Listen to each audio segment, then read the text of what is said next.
Bon, d'abord, c'était prévisible parce que la Cour de justice de la CEDEAO, pour ceux qui connaissent sa jurisprudence, tout au moins, ceux qui connaissent sa jurisprudence savent bien que la Cour de justice de la CEDEAO n'est pas une juridiction d'appel, n'est pas une juridiction de cassation des décisions rendues par les juridictions nationales.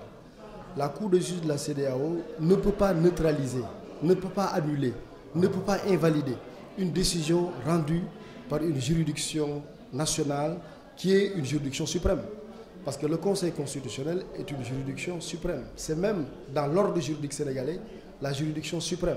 Donc lorsque le Conseil constitutionnel rend une décision, la Cour de la CEDEAO ne peut pas remettre en cause, invalider, neutraliser cette décision. Donc ça c'est une évidence. Et la Cour elle-même a eu à plusieurs occasions à répéter cela dans plusieurs décisions qu'elle a rendues.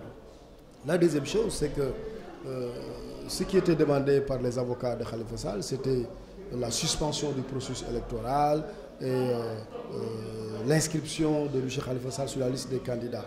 Ça aussi, c'est une question qui relève de l'ordre juridique sénégalais, de la souveraineté nationale. C'est une juridiction qui est la juridiction constitutionnelle qui a rendu cette décision. Il n'est pas possible d'ordonner qu'on arrête, qu'on stoppe le processus électoral. Donc ici, la Cour ne peut pas donner des injonctions ou instruire des mesures provisoires. Maintenant, il arrive des cas où la Cour peut émettre des mesures provisoires. C'est les cas notamment lorsque, la Cour est compétente sur la question, mais deux, lorsque il apparaît aux yeux de la Cour urgent, ou lorsque l'application d'une décision est susceptible de causer un préjudice irréparable, une menace, une urgence. Donc la Cour de la CEDEAO a considéré qu'on n'est pas en présence de tous ces éléments et que le processus électoral du Sénégal peut continuer normalement. Dernier élément, c'est que cela montre encore une fois, comme j'ai l'habitude de le dire en tant que ministre de la Justice du Sénégal, que l'État du Sénégal, la République du Sénégal, au fond, n'a aucun problème et n'a jamais eu de problème avec les décisions qui sont rendues par les juridictions nationales, communautaires, internationales.